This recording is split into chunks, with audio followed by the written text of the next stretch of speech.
buah dari kesabaran.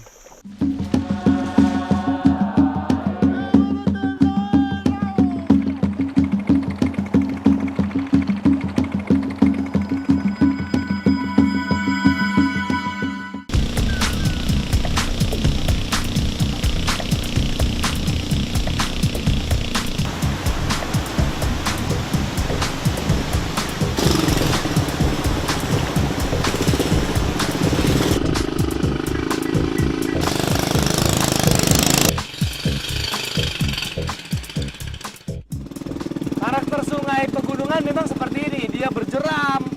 Hanya saja kita di dalam musim yang tepat, tidak banyak hujan. Sehingga jeramnya walaupun ekstrim masih bisa kita tanjak. Depan masih banyak.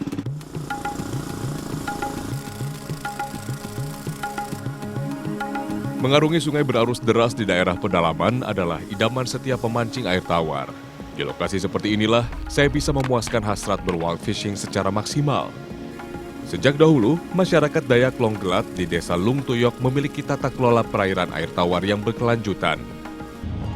Konsep konservasi tradisional bernama Tanah Pera menaungi setiap sungai adat yang ada.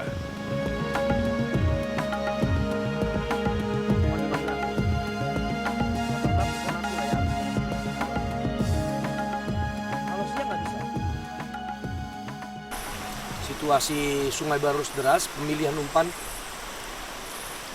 kita pilih yang badannya lebih pendek sehingga lebih cepat dia reaksi dan ada bunyinya. Bunyi ini bisa menggoda predator. Cabut. Setiap lokasi memancing memiliki waktu terbaiknya sendiri-sendiri. Di sungai berarus deras seperti ini, pagi dan sore lebih baik dibandingkan siang hari yang panas.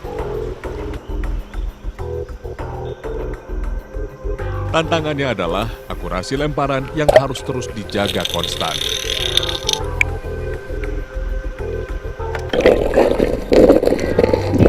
Selama berhanyut atau drifting ke arah hilir, kita juga dituntut untuk tenang. Secara teori, hal itu akan membuat ikan-ikan target tidak menyadari kehadiran manusia di habitat yang sehari-hari sunyi ini. Sehingga umpan yang saya lemparkan ke tepian memiliki kesempatan besar disambar.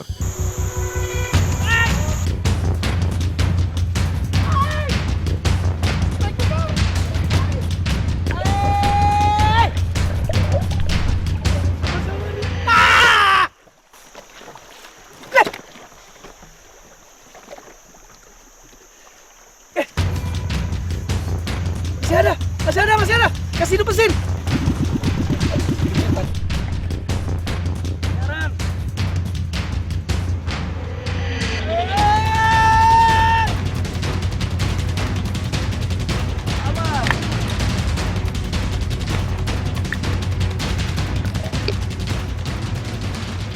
Ini momen yang saya tunggu.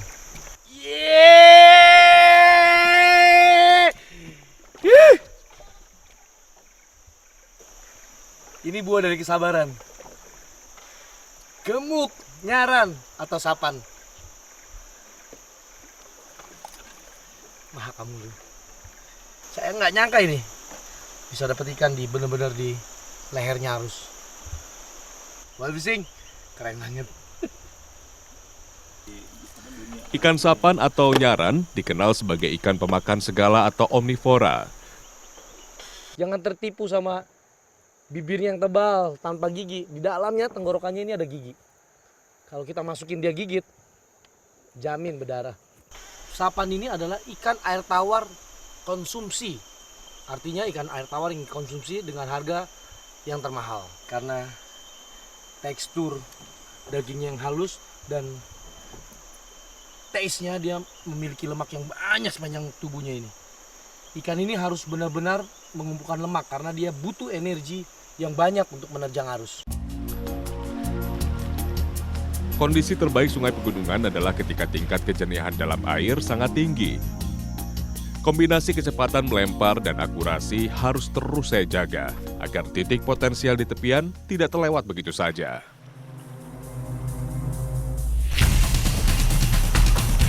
Ini benar-benar di arus. Oh, apalah.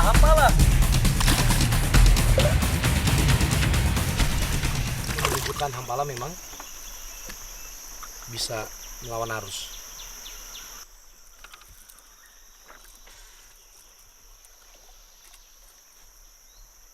Kecil-kecil tapi mulutnya besar.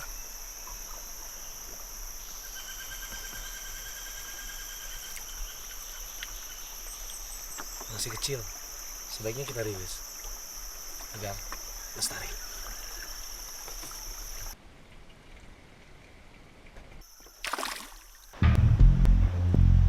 Umpan dengan karakter menyelam paling efektif digunakan karena mampu menyisir beragam kedalaman air.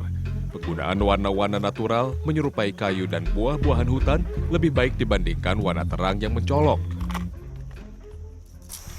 Dunia mancing yang menggunakan umpan palsu, jangan ragu untuk mencoba berbagai macam lure. Yang penting kita bisa mengetahui atau mengira-ngira cetek atau dalamnya sungai, sehingga kita hanya menentukan bibirnya ini. Semakin dia panjang, semakin dia dalam. Dan saya mau cari ikan besar.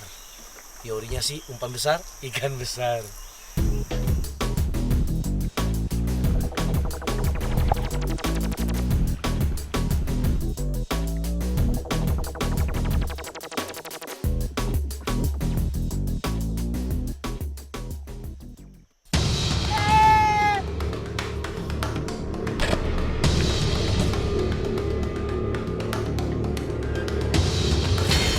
Nyerang! Ah! Ah! Dapat sapan ABG. Ah!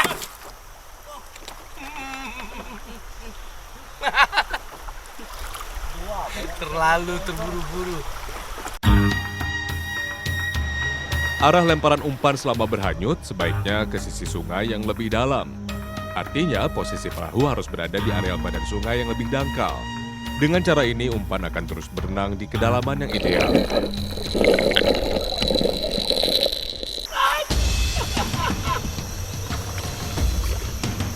Saya tidak akan mengulangi kesalahan lagi.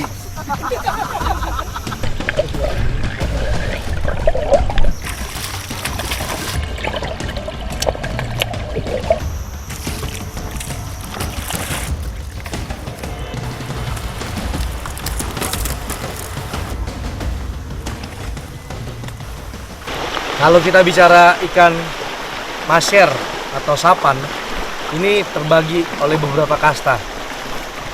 Kasta yang tertinggi itu yang warnanya memang dia merah semua. Nah yang ini kasta kedua atau ketiga. Ini masih kecil, sangat kecil karena ikan ini bisa mencapai bobot 30 kilo lebih. Dan yang masyarakat sering tangkap di sini rata-rata berapa bang? 20 kilo ya? 20 kilo. Tapi dengan teknik jaring. Pengalaman unik juga saya dapatkan dari memancing dengan cara land base. Areal dangkal yang tenang biasanya sering menjadi persinggahan sementara ikan besar yang akan naik ke hulu.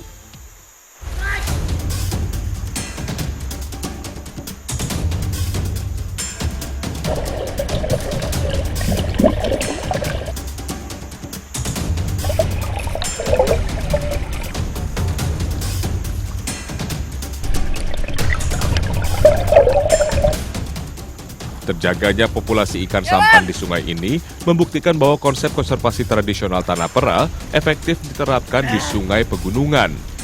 Inspirasi dari masyarakat Dayak Longgelat ini patut diteladani daerah lain dengan kondisi geografis yang sama.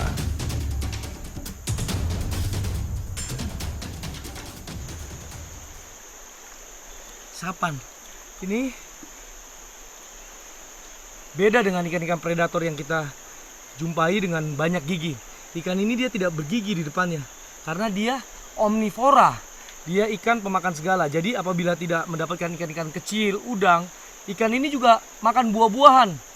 Bahkan senang dengan buah sawit. Makanya dia gemuk ikannya.